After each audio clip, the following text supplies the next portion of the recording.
Ladies and gentlemen, please put your hands together and give a warm welcome to your host, Heather Torres.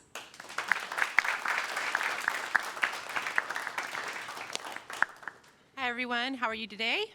Everyone doing well? Awesome. I really hope you guys are enjoying Hall of Fame. My name is Heather Torres. I'm the program director for the Entertainment Business Master's Program and Business Intelligence Master's Programs here at Full Sail. And we have some amazing guests with us here today to talk about UX design. So all the way down in the end, we have Victor. Victor Herrera de Silva is the CEO of Nuestra Vision, and he's also he's a graduate of one of my programs, Entertainment Business Masters, as well as the Game Design and Development Master's undergrad program. So give Victor a round of applause, please. Thank you. Next, we have Kelley, and Chris is a staff UX designer, and he is also one of our inductees this year, so please give Chris a round of applause. And then we have Margaret Haag, who is a production design manager at Capital One, and Margaret was one of our inductees last year, so please give her a hand. So I'm really excited to talk to you guys about this. We have a UX design lab here at Full Sail. We, take it very seriously. I'd like to hear a little bit about how you guys got in your current roles and how UX design is used within your companies. So, Victor, you want to start us off? Yeah, absolutely. Thank you very much, Heather. Yeah, so I was saying I'm currently the CEO for Nuestra Vision, which is a Spanish language television network that's airing here in the United States. I've landed now on that position, and I'm going to talk a little bit more about the crossover. As you heard, I also went through game design and development, and now we very effectively bring those two disciplines together through business and everything to deliver the signal through our digital mobile app.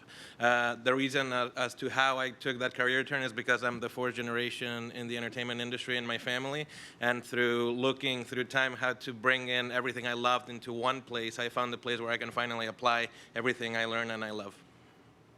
Awesome. Chris? Yeah, so starting at the beginning, if I could take you all the way back. So I actually, after Full Sail, I moved out to Los Angeles, and I spent about 12 years in Los Angeles doing commercial motion graphics, animation, and also doing some interaction design. And then after 12 years of sort of like building up a career there, I had this nagging pull for Silicon Valley that I couldn't avoid any longer.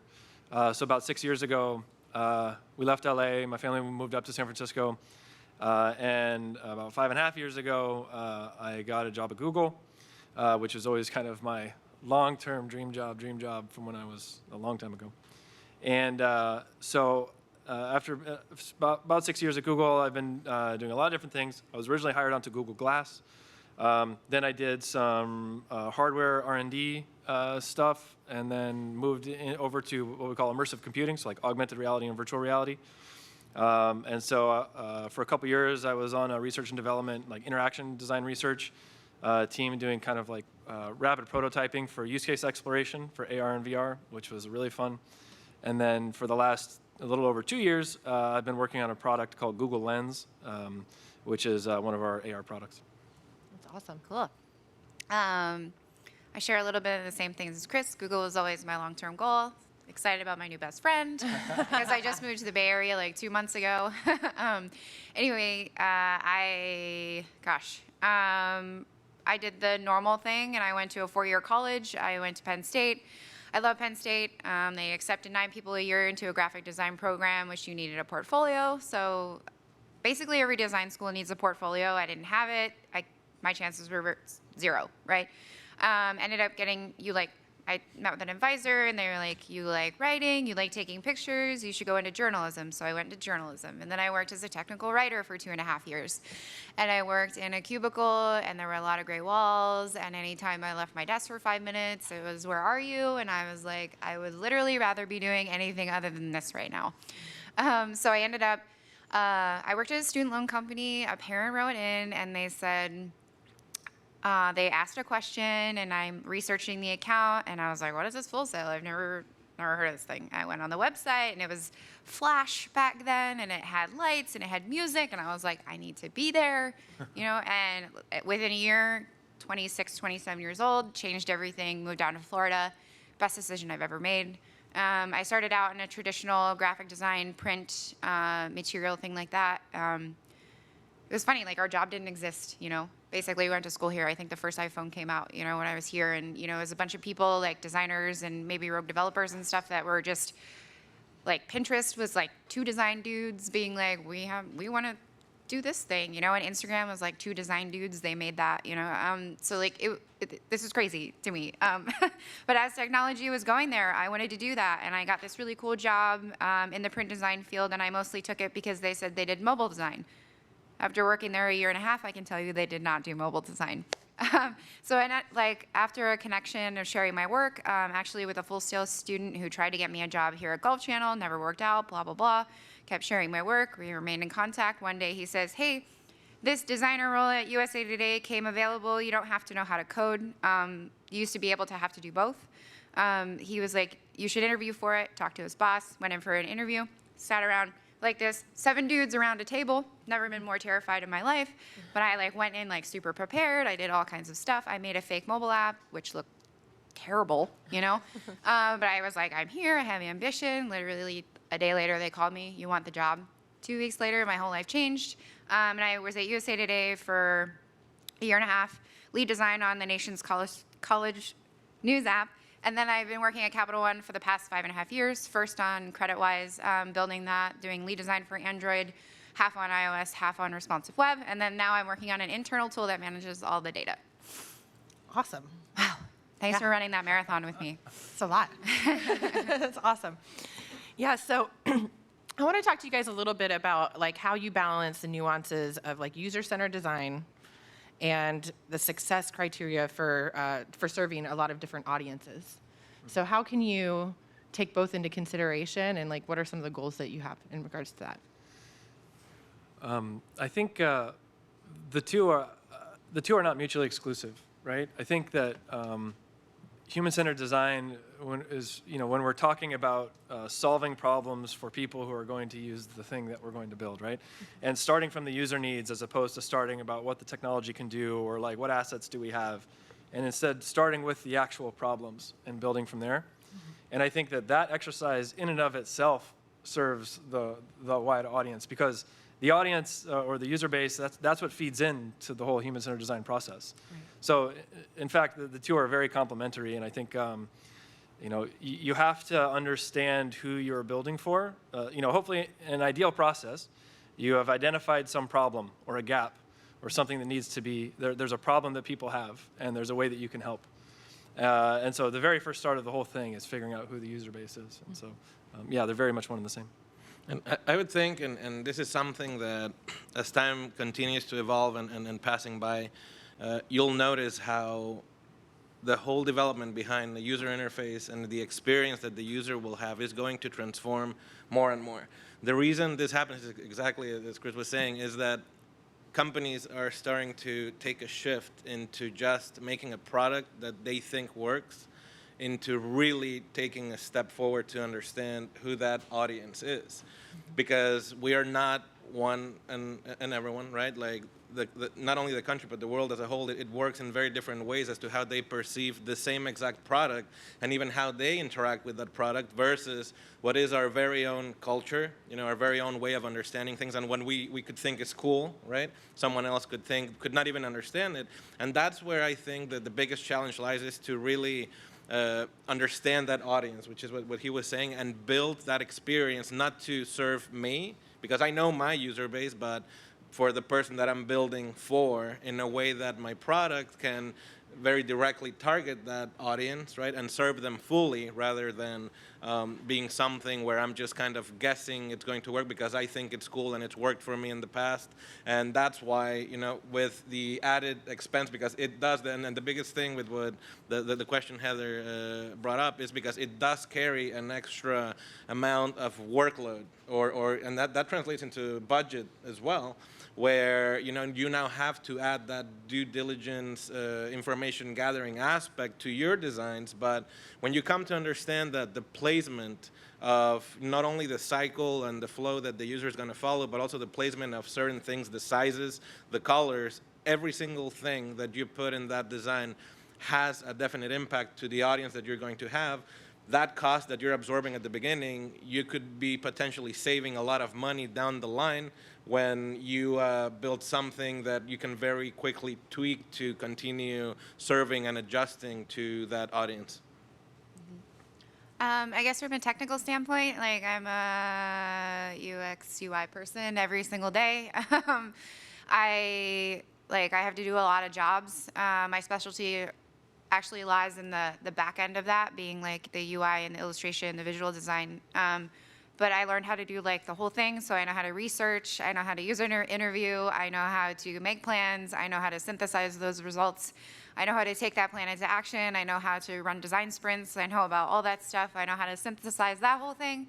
I know how to build architecture, like the user flows, all that stuff. And then I know how to do the wireframes. I know how to stitch all those together, do the visual design, prototype it, hand it off to dev, talk that language. It's exhausting. I should get paid more, right? But it's interesting right now because like even in my head, I think about like what we say about like UI or UX and stuff, and we get like really technical about it, but like you're literally being UX right now because at its like purest form is user experience, and like what, like, oh my, like look at this thing, behind us. And that's all like to do something for you all to like have an experience. Like this whole week, Hall of Fame week is planned, meticulously, so you have an amazing user experience. It's not necessarily in digital tools, it's in like real life, it's in the concerts, it's like, and this like the planning and all that stuff. Awesome. Yeah, so, touching on things that you guys had mentioned, like a lot of times you have to understand who your customer is, right? You have to like who the user is. And when you're talking to you're reaching a very diverse group of people, how do you create, or like, is there a standard approach to creating a persona for the type of person that's using your product? Are there certain things that you look for to like identify like this is how this person is going to think or interpret information? Is there a standard approach that can be used? So I'll start with that. If that's okay. So for us, it's been a methodical approach because a lot of it, and especially when you start combining it with some of the business elements that go into taking a project, particularly when you're talking about a startup project where that given project could mean the life of your whole startup, or even on a bigger scale corporation that it means the budget of a whole department.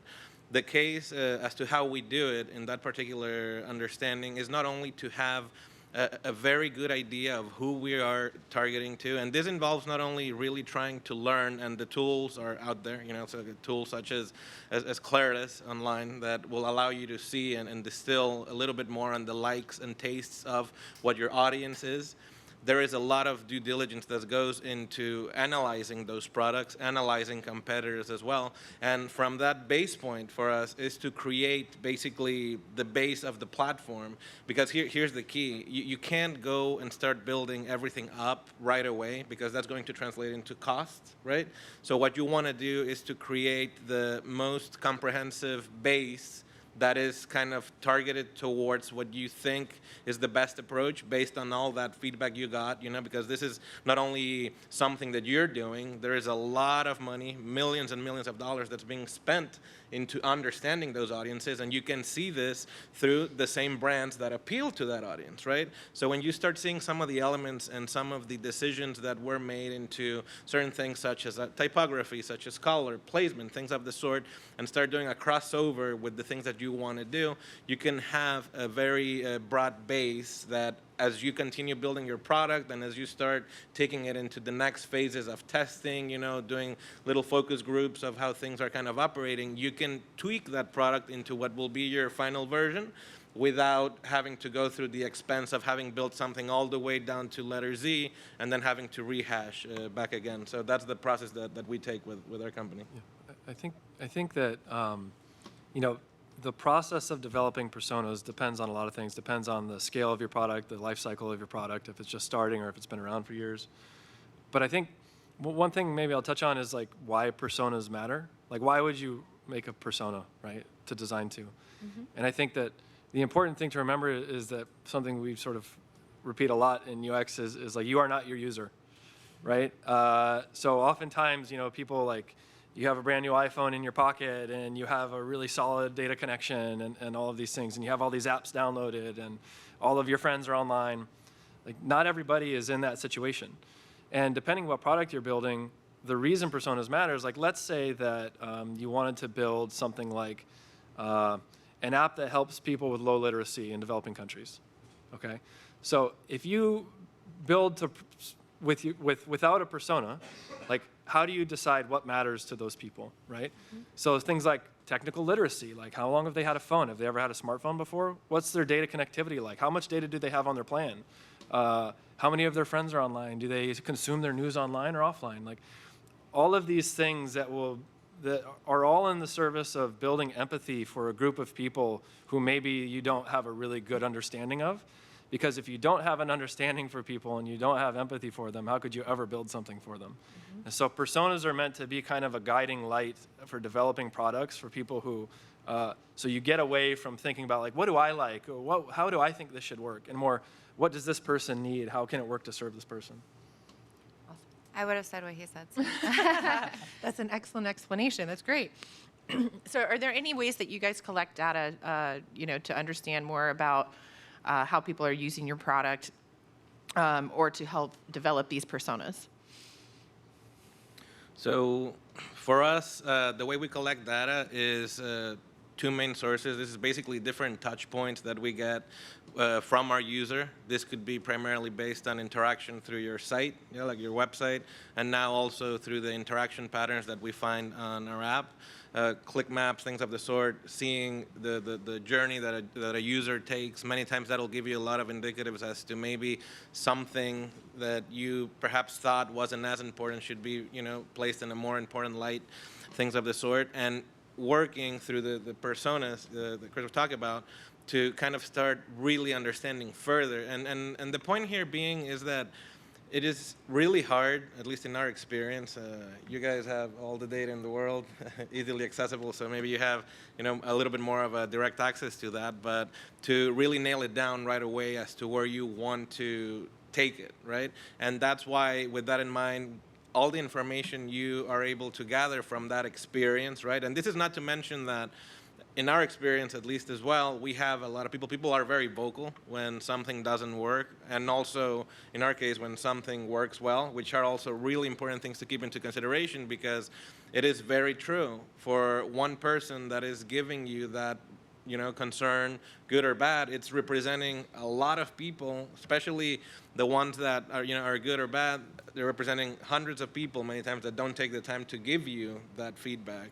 And through that, you make a compilation of that information, which you further bring back to reapply to the concept that you're working on and polish and tune your product, which is the reason why many times, as you have, especially with apps now, you get a very great experience where you see sometimes they go and rehash the whole look and feel of an application. That's been the result of all these types of information that have been gathered. Can I go? Oh, okay. I was trying to think of how to do this. Okay. So working on an app about credit scores. We first starting it. Who should we be focusing on? Who should we design for? And their answer, everyone. Our answer, impossible. You gotta pick a lane. And the way, the way people. I hate this because I have to separate the person from the behavior, right?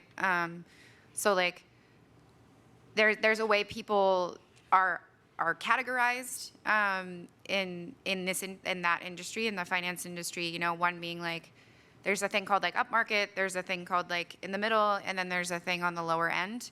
And usually people in the middle who kind of have it going on but need your help, they're really great to focus on, and they're the biggest group. So you can't serve both other groups, right? But you get feedback. I'm trying to think. I swear there's a point to this. You get there at the end, right? So we get feedback hey, you're not paying attention to me. But we use stuff like App Store reviews. We actually have interface feedback. I worked on a bunch of mechanisms that are, so if you come back into the app and your credit score has changed, it says, hey, your credit score changed, it went up, and you swipe through these couple of cards, and it's Maybe you paid off a credit card. Maybe you added $100 on a credit card. It just gives you like a little bit of advice, like to maybe as to why they went up or down. And at the end, it goes, did this help you? We ask a question that you can then answer in like 2 seconds. Because if I asked you to fill out a 3-minute survey, you're absolutely not going to do that unless I give you $5 or $10 or something to Starbucks, right? There's no, unless you're like he's saying really upset, like you're really not going to take the time. So what we do is like little quick hits, and we collect that information. So it was like, hey, did this help you understand why your credit score changed? Yes or no? And that's how we measure the success of this, you know, because it came back at like, I think like a 92% success rate, and that's awesome. And every single person hitting and then tracking that data and understanding it, that every single person hitting no was someone who their credit score went down. So there was like a relationship to that, to like the negativity, like force them to answer no. We use, so there's this thing called like Usabilla, and you can take that like tool, and it's a third-party tool, and you can use that and like for that kind of feedback mechanism, and you can customize it, and there's a bunch of different stuff. We collect data all the time. We collect the user from like front to back, you know, like where they're going, where they're coming from. And when I talk about collecting data, I'm talking about there. And then we also track transactional data, everything about you, basically. Not everything about you, but everything about you in the way that you like spend something or use your money, like all that stuff. I'll take a much more simplistic approach, which is that you just go talk to people, which is very effective. So, you know, I think a lot of the stuff that's been discussed requires some kind of large collection, and you can actually learn so much by just talking to people. So let's say that you had a project and you wanted to build something that was for like restaurateurs, right? Oh, I'm going to build a new like reservations app, right? And I'm going to, you know, do a startup that does reservation apps. It's like the first thing you should do is like call 20 restaurant managers. Like, how do you do reservations today? What kind of people come to your restaurant? How many, you know, and just learn about them. And you'll find after you talk to 20 of them or you talk to 30 of them, you'll find that like, hey, there's like 3 categories. There's like fine dining, and, you know, they only have 10 reservations a night and people spend $400. And then you have like places that don't have reservations, that's walk-in, so like they don't have any need for me. And then you find these buckets of people, and that actually in itself, you'll learn so much about what you need to build or what needs to change or what kinds of things matter in the thing that you're building. And that, like, you could do that today. You could go home right now and call 10 restaurants, right? So I think don't feel like scale is a hurdle to learning, because you can gain, you're surrounded by information every day. That's so true. You just made me think of something. I was working on a thing, and we had a problem that I needed to solve, which was that feature I was just talking about. And we were breaking for the Christmas holiday, and I have like a really big family. So I went home and I went through like 50 of them and asked them, in this scenario, what would you expect? And then that's how I like came to the solution that went in there. Yeah. And, you know, also teasing apart, like, you know, there's 2 kinds of research that, there's many kinds of research, but very generally there's like quantitative and qualitative. Mm-hmm. So quantitative is like looking at large pieces of numbers and buckets of usage patterns and trying to figure out like what's going on, and making hypotheses and changing and see if those things change. And then there's qualitative, which is like talking to people and learning like, okay, why did you do that? You know, there's a lot of very specific techniques, something like, for example, there's something called cognitive walkthrough, which is like you sit with the user, and as they do stuff, you say, okay, why did you do that? And just talk me through it. Every step you take, talk me through why you did that, you know? And it's like, you're thinking to yourself, like, why didn't they just hit the big blue button? You know? And they're like, well, this thing is, it's in the middle of the screen, so I'm gonna hit that instead of the big blue button, you know? And it's like, oh, okay, this other thing was distracting.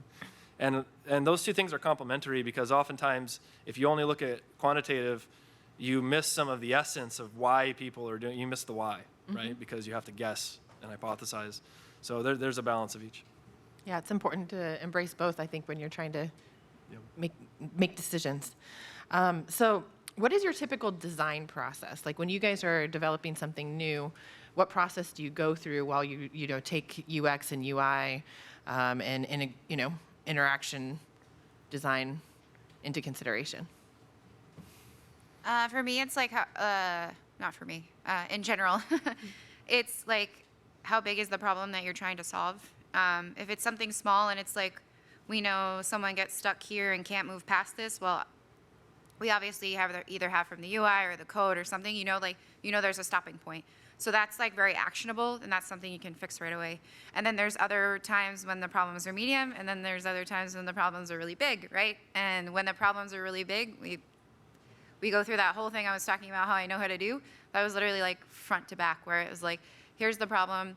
Let's start talking to a bunch of people, gather all that information. Now we have information. Now we can make personas. Now we can move into ideation sessions. Then we can move into like architecting, and then we can move into wireframing, and then we can move into prototyping, and then we can move into usability testing, or even like story testing. And like we've done usability tests, and there's a million of those. Like kinds you can do. You can test storyboards all the way up to like clickable prototypes. And then after that, you're like, you hope you have a direction, and then you can move to like concepting and then you go back and you do the prototyping, the fixing, and the user testing all over again and over again until you get to the point where you're either confident, or you get like a moment where somebody's like, I need that thing right now. That's amazing. Yeah. For us, it's been something where, just like with Margaret, it's kind of like understanding what needs to be done with the main directives that we have in hand. From then on, it's honestly a good old pen and paper or whiteboard, brainstorming sessions, a little bit to just have something, right? Something, anything works as a fantastic stepping stone when you want to get to some place. And based on that, some of the things right off the bat you see don't work, you kind of rehash, try again. Then you start with the actual prototyping, go into digital, try to test a few things. And I'm very surprised because it does happen many times, actually every time, that the initial design changes drastically most of the time to what we thought was what we wanted. It could be any sort of like limitation. Sometimes you have actual things that are affecting the user experience or how things work. Sometimes it's technical limitations for things that you're like, oh, that'd be so cool. And your cool feature is going to add another month of work, so we can't do it, and have to find ways around it, and just kind of try to find and work through the constraints that you have to build something that is feasible to the budget you have in place, and it's something that you can put out, without sacrificing or sacrificing as least as possible to keep your product as you initially intended to. Yeah, that's really well said. I think during the development of anything, there will be trade-offs that you have to make, right? And you have to think like, are we making the trade-offs that are in service of getting to the design that we want to get to? Because oftentimes, like whether it's technical limitations or budget or timing or resource availability, sometimes you just can't get to the thing that you think is the best idea, right? But if you use that best idea as like a thing to track towards, it's like, okay, how can we take steps towards that? And make sure that we're making sacrifices that don't take us off that path is an important part of the process. Awesome. So what are some of the must-have UX, UI design tools that you guys use, especially as it relates to rapid prototyping? I mean, do you guys have any things like software, equipment, things that you use on a regular basis? Caffeine. Caffeine. Yeah. There you go. Yeah, Envision, Figma's a big deal. I mean, you have XD and Creative Cloud. It's prototyping, style guiding, all that stuff. There's a bunch of them. Yeah, I think I would say the same thing. Like, I think the essence of that is like there's a lot of different tools, and they're all very similar. They all have some things that they're better at. And I think that the most important thing is like learning the first principles of like, what does it mean to prototype stuff? What does it mean to design stuff? And then just pick a tool. XD is great. In the industry, a lot of people use Sketch. A lot of people use Figma for like UI design. For prototyping, things like Framer or Principle or Protopie. There's so many different tools in XD. There's so many different tools on the market now, and they're all fairly similar for 2D UI design. I think, my team working on more immersive stuff, we also use Unity a lot. So when I was on the rapid prototyping team, we literally doing hundreds of prototypes in Unity, and It's a really prolific tool. It's not the best for UI stuff, but it's great because you can actually use the camera and use ARKit or ARCore to be doing like tracking, and you can, the prototyping tools and the ecosystem of prototyping tools is so powerful now that, you can fool people very easily. Nowadays I can hand somebody a prototype and they're like, who's the engineer that spent time on this? And it's like, no, it's like fake. It's not actually working. It just seems like it's working. And then, good old pen and paper is never to be underestimated. Yeah, just that. Yeah, like I was saying, good old pen and paper to start, and then just like you were saying many times, and this is it plays a direct role as well. For example, if you're trying to, for example, even pitch an idea or test internally a prototype or something, but something we've done in the past is even recreate, what the app would be like in something like After Effects, right? Mm-hmm. With what you show, it's not doing anything, it's just showing how things are, but many times as a way of seeing or kind of getting it in a way that is very, very cost effective, you can have something that looks beautiful really quickly, and that's working, and it works great because you can say export a video, load it in your phone if it's for an app, or you understand, and then you can show that, or see how things kind of work before having to really spend any money at all. Unity is another fantastic tool for that, which is also if you want to have actual interactivity, because with your video, it's always going to be the same thing, right? But that's something, that for prototyping, like Chris was saying, the tool is really what works for you, what lets you kind of communicate and kind of draft quickly.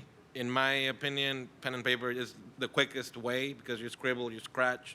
When you're using the tools, you have to select and bring down and everything. But once you have that idea in mind to transfer through, there's another one we've also used. I think it's called Balsamic, which is a web cloud-based tool.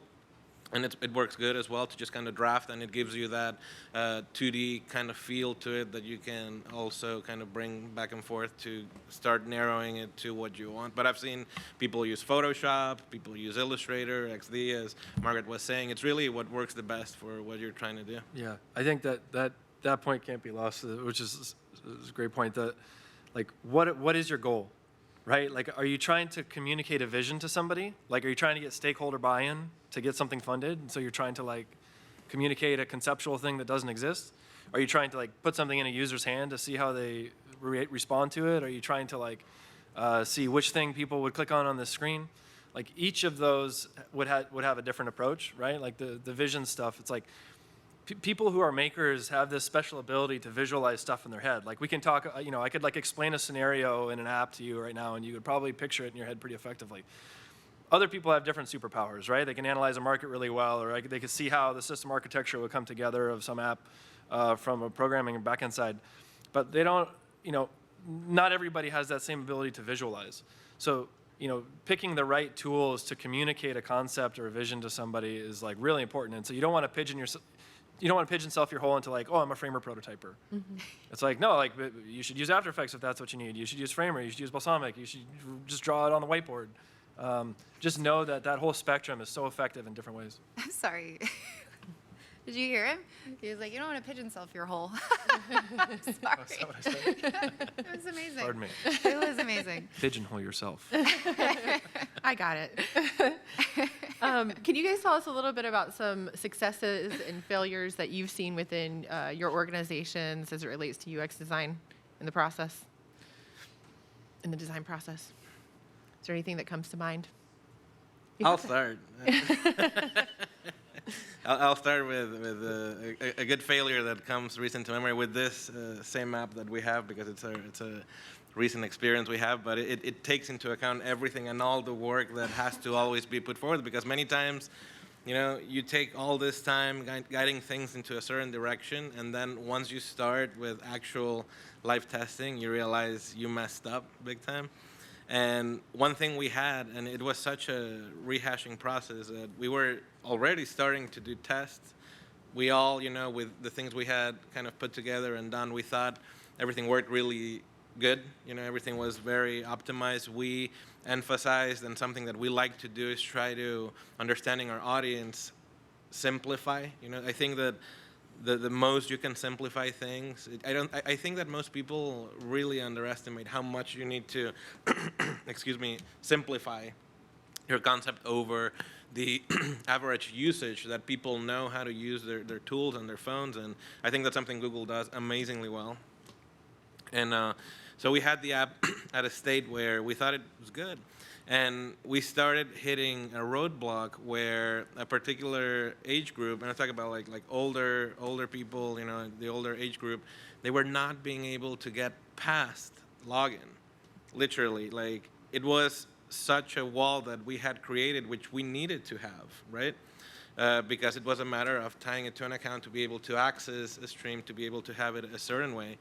And we were really making people frustrated because as simple as we had made it, it was not simple enough. And we were losing that access to the feed, and ultimately we were losing the customer. The biggest problem right now, just to open a very small parenthesis, is that people are very, very impatient. We've become super impatient. We want things very quickly and right away. It kind of ties in with the whole simplification process, and you will lose that customer, and they will not come back, and they will not come back for the simple reason that you are one click away from your competitor most of the times. And this applies to your website. This applies, you know, I mean, you guys can probably bring that back to your daily browsing activities where you go to a site, they put a paywall right away, or they're slamming you with subscribe to the newsletter, this and that. And many times you bounce back, right? Like, people are very impatient now. And we had to make some decisions, thinking back to the app, to sacrifice that, you know, interaction of putting that wall beforehand to giving access to what the product would be, right? And then leave that type of subscription for after. Understanding too that, you know, our goal at this point in time is to grow our distribution, grow our audience, and we'd rather give, right?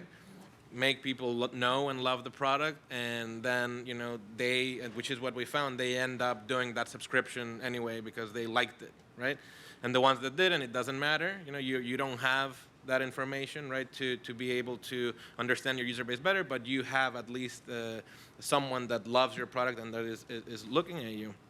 And that was a change that we had to do already in a very late testing phase, which was a very big lesson for us, because up to that time, and I'm speaking a long time of production, which is months, we were thinking that it was working phenomenally. And the reality is that it was alienating a segment that was important for us for this particular project. So that's okay. I was just going to do this poll for a second. Who has had trouble with automatic soap dispensers, or like in the bathroom? Has anyone had trouble with that? Yeah. That was like that's a really good example of a failure, you know? So like whoever made that thing, it was only tested on their skin tone. Like, it was not tested for all skin tones. You know, not even a min and a max and everywhere in between. I feel like they're getting better though. These days. Yeah, that was my failure. Well, it wasn't mine. It was someone else. It's a great example of a failure that doesn't take UX into consideration. Absolutely. Yeah. I think I'll share a success that one of my favorites was that we were actually working on a product that was to assist people with low literacy, or had features that could assist people with low literacy. And we were running UXR, and we actually had a couple of participants who, after they tried it, cry. And the reason for that is, imagine that you go through the world, and when you go to the grocery store, you are entirely reliant on other people to know how much this thing costs. Does this have something in it that my kids might be allergic to? Can I afford this right now? And so you have this sense of dependency or lack of independence that a lot of us have the luxury of every day. And so when you can, this goes back to the persona stuff, when you can identify the needs of people, very real needs, and solve them in very simple ways, it can be really impactful. And that was one of those moments that I was like, okay, you know, this feels good. That's amazing. Great examples, guys. So this is the last question that I have for you on my list, and then we're going to open it up to the audience. So you guys get ready with your questions, okay? Sound good? So what are some of the most important and transferable design skills that can be used in practically any product or in any industry? Do you have any specific design skills that you think are applicable? Yeah, let go of your ego and practice empathy all the time. Oh, nice. +1. Those are good ones. Also, like storytelling and listening. Ultimately, what we do comes back to storytelling. You're trying to, whether it's what you're designing for an app experience or trying to sell stakeholders on something, or it comes down to, can you craft a narrative that will bring people along the journey that you want to set them upon? And that can take so many different forms. Filmmaking is storytelling, writing is obviously storytelling, design, app design, art is storytelling. How do you take the vision that you have in your head and let somebody consume it in a way that will make them passionate about it in the same way that you are? If you can do that, that is like an absolute superpower that is transferable across almost any service. Oh, what is the other one? The KISS method? Keep it simple, stupid. Don't overcomplicate things. And most importantly, I think from what Chris said is listening. Listening is such a thing that we tend to say like, oh, yeah, but not really listen, or also the ego got thrown out, or leave that out. Many times the goal, if there's something, you can get from the session, is that you have to understand that this and the product is not for you.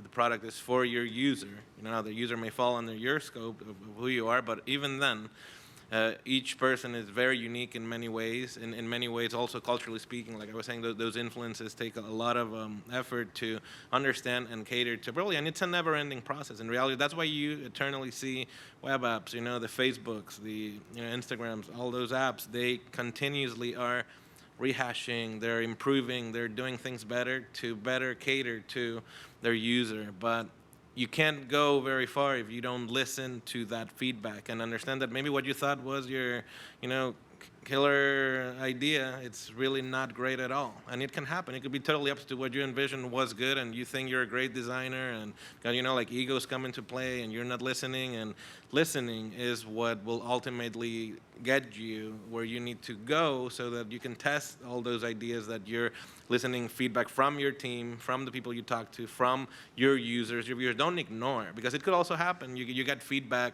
and they're like, oh, well, we don't like something. Like, no, your view doesn't matter. You don't know. You don't understand it. And that's very wrong, even more so now.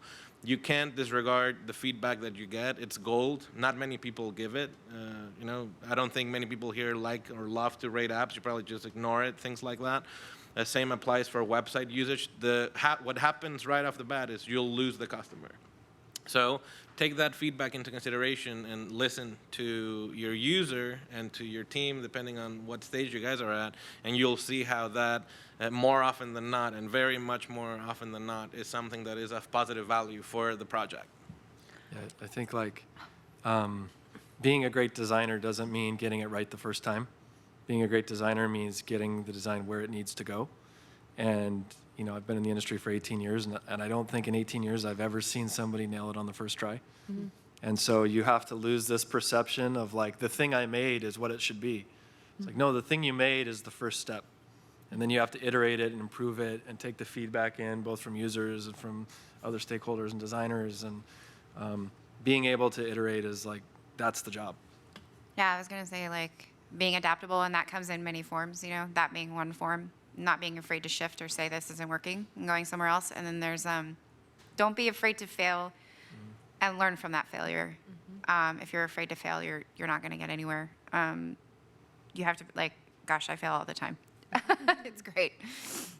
Yes, learning from those failures. Right? Yeah, absolutely. It's great advice. Always take a positive out of it. I get that it's negative, and I beat myself up over stuff a lot. I don't know if you've heard me. I've cried in the bathroom a lot, at work. And that's just because of stress and stuff that I put on myself. And I get it. I'm the same as you, and there's a lot of pressure there. But sometimes just being kind to yourself and saying it's okay.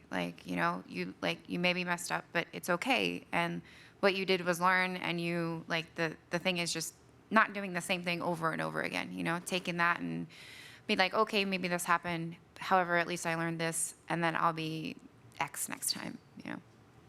Awesome. Great. So you guys ready to ask some questions?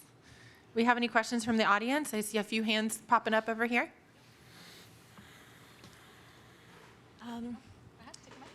Okay. My goal is to work in UX in accessibility aimed at disabilities, and I'm quite curious on what your companies are currently doing to improve accessibility, and how do you see accessibility improving within like the next 5 years? So I'll start with that. Yeah, I think accessibility and usability, it's something that is incredibly important and is not paid as much attention to as it should ultimately. And companies are going to great lengths to start incorporating that. The best way to address that off the bat, and in a way that it will always incorporate as part of your product, is by making sure that it's incorporated at the beginning, you know, accounting for it since the very beginning. Because the biggest problem comes and when many companies, even when they want to do it, end up ultimately delaying it or just not incorporating it at all, is because that idea came after. So many things that come into play that are most definitely important to not only serve your user, but also people that don't have the same advantages that most people do, is to incorporate that functionality off the bat. Like right off the bat, your design, your wireframes, your mock-ups are including how it will operate under, say, higher font types, different contrasting levels, colors, or colorblind functionality, things of the sort. Maybe you want to take it a step further, depending how deep you want to go and have functionality that has really to do even more so to people that maybe they can't really see well, or you want to have voice command options, things of the sort. This can apply both to, you know, web and to app development as well. And with that in mind, the goal with this is if you can do that since the very early stage, you're then setting the ground where adding this functionality is not going to be, first of all, as cost consuming, right? Because you have it already laid out, everything gets already done with that in mind, and then you are covering for a base that otherwise you wouldn't have, and it's obviously something that is really nice to have, not only for a humanitarian reason, but also because it's a user and it's an additional person that is going to vouch for your product and is going to be there and build loyalty towards what you're trying to do. I was gonna say there's a plugin for that if you like want to check on the front end side. I know in Sketch it's called like color contrast analyzer. There's like a ratio that you have to be above, and if you aren't above it, it just tells you failed. So that's pretty sweet. And then also as a company, like I'm pretty sure like yours is as well. You're like, we have to be compliant with that, like. Yeah. For like us, the government and all that stuff. For us, for example, on television, something we have to, and every channel, you know, has to be compliant for a certain time after launch, is you have to have closed captioning. So certain things is what Margaret's saying, there are requirements for even being able to do business to start with. Mm-hmm. So, yeah. Oh, and using like screen readers and stuff, we absolutely have that, like that stuff implemented, and thinking about that, you know, through the whole process too. Great. We'll take another question. We have one over here. We have another one there. And I'll take from over here. Okay. Sounds good. What are some of the steps you take when it comes to approaching user efficiency or ease of access, more like a developer side? Sorry, can you repeat the last Can you part of repeat the question, please? What are some of the steps you take in regards to user efficiency or ease of access, mostly in regards to the developer side, like from the get? I think from a UX perspective, just thinking about like, how can we, what is the simplest way that we can solve this problem? Which is actually really hard. Simple is very, very hard. I don't even know. I think it's attributed to Mark Twain, but I think it may be a misattribution. But there's a quote that's like, I would have written you a shorter letter, but I didn't have time, right? And that's kind of like how UX is. So it's like, practical guidance, I would say, you know, figure out what you actually need to create. Like, what is the flow, like, what's the diagram? What's the state diagram? What's the flow chart? And then say, okay, now, how many of these steps can I take care of implicitly? Like, are there signals that I can use that can skip a step for somebody or pre-fill a form or What things can I do that don't just result in a long sequence of people needing to hit next, right? So trying to think, like starting from the core requirements, but then trying to optimize and remove steps and use implicit signals wherever you can, just to make people a little more efficient and make things a little easier. Like that's the art of UX. For me, just to add to that real quick, and once again, you can't really overstate how you need to work towards keeping your project as simple as possible. Really question yourself if every little single feature that you have, if you can be without, at least at the beginning, this is going to be beneficial not only from a budget perspective, but a cost, like a development time perspective, and then you can start adding those later if you see they're really useful. But really, at the very beginning, keep it as simple as you can with the core functionality of what, make sure that your project keeps true to itself and go for that. Yeah, I had the honor of working with somebody named Tony Fadell many years ago, and Tony worked very closely with Steve Jobs, and he was the person who kind of created the iPod and the iPad. Incredible visionary product designer. And we were working on something, and we kept getting rounds of feedback, and he kept saying, like, it needs to be easier, it's not easy enough, like, this doesn't feel right. And we're like, well, we have to do this, and like, this is a thing that needs to happen, so we had to put it somewhere. And he just kind of like stopped us, and he's like, listen, this is like what it takes to get to simple. Simple doesn't mean easy. Simple is actually very hard.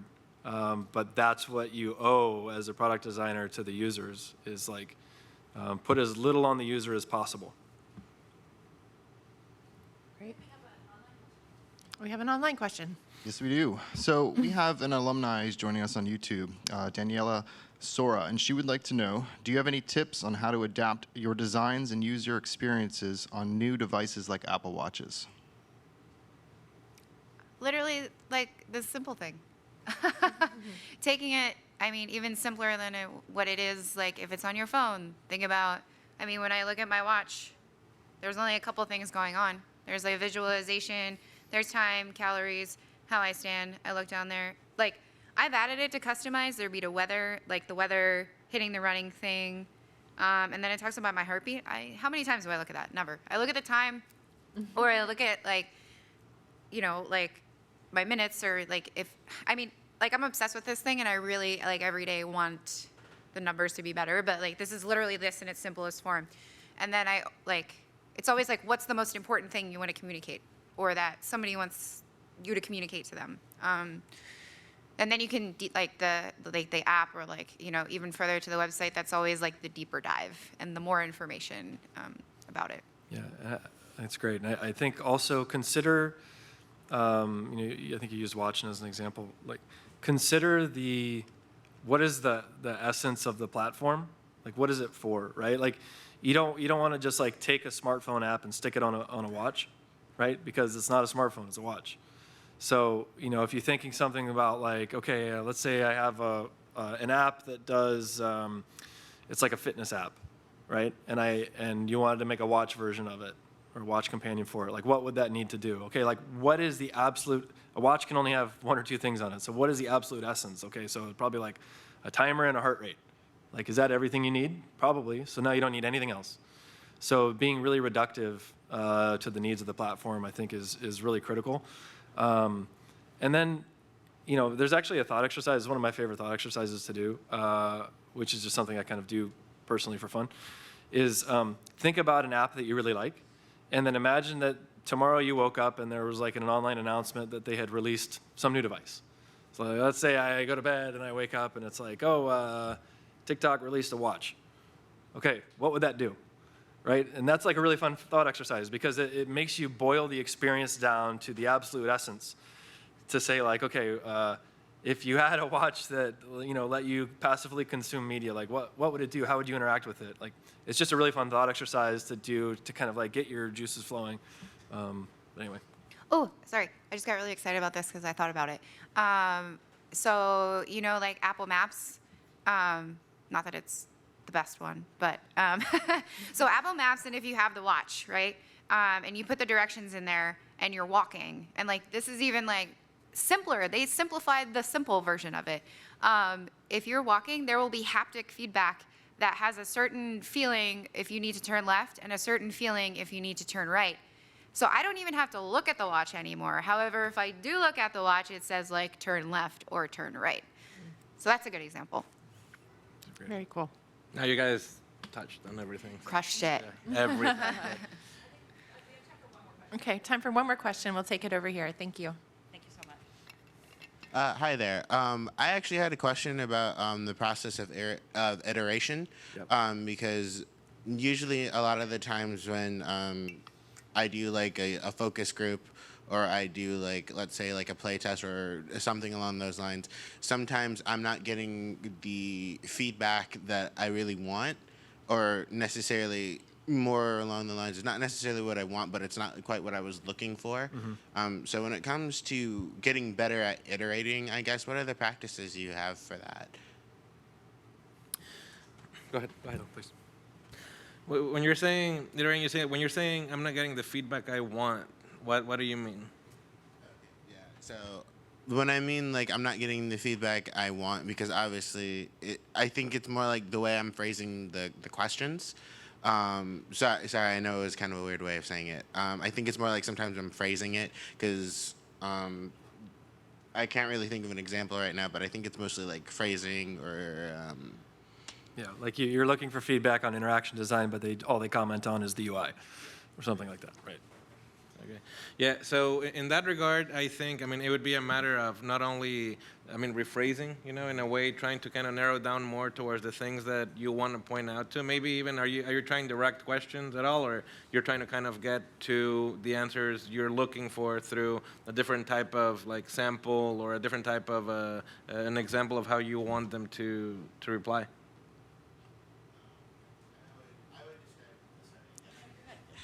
I would describe it sort of as like they give you data that isn't relevant to the things that like the person that's asking you to test for, and you lead them down a rabbit hole that's like the data is irrelevant because it's not what they wanted, or the people that are asking you to perform the test, it's not what they wanted, that sort of thing.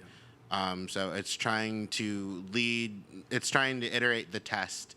So you're getting that feedback that's actually helpful to the developer or whoever is using it. Does that make more sense? Yeah, it does. Go ahead, Chris. Yeah, so I think, I actually think that's a really good question. It is tricky.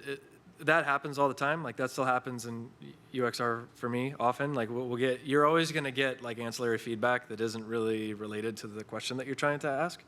So one of the things that's really important is like, phrasing, right? You don't want to lead people. So like if you say like, do you like that you have to click this button to do this thing? Like that's not really the question you want to ask. You want to ask questions like, what would you do next if you wanted to do Y? Or imagine that you wanted to do this thing. How would you go about that? And then you can kind of like observe a lot of, most of the learnings that I see from UXR, I get so much benefit from just watching. Like I try to attend as many UXR sessions as I can that we run because there's so much nuance in the way people do things, and they will tell you something, they will do a thing and then tell you they did something else. So you don't always just want to take what they say, you want to watch what people do because that is really what's happening. Because people, memories aren't great or people think they did a thing, and it's amazing how much nuance there is. And the other thing I'd say is like, there's other ways to tease that stuff out. So imagine that you're doing a play test or something, and at the end you could say like, okay, scale of 1 to 10, where would you rate like the interaction design, right, or the play controls? And they're like, oh, like a 3. And maybe that's the thing you've been trying to tease out the whole time, but they wouldn't answer the question. It's like, okay, tell me more. Why only a 3? How could we get it up to a 6? Well, I didn't really like it, and when I had to go to this menu, it took me 10 steps, and it's like, okay, this is like gold, right? So just think of like other ways, other perspectives, other angles you can get to get people to talk about the thing as opposed to asking direct questions. The angles, I think, is good. Like changing the angle. That's the key word, I think. Yeah. Awesome. No, it's good. It's You okay. had to. That's You a just great had to question. rephrase it. Those are great You had to rephrase your You just had question. to change the Different angle. Yeah. So on that note, that was our last question. Let's thank our awesome panel, Margaret, thank you, Chris, and guys. Vicky.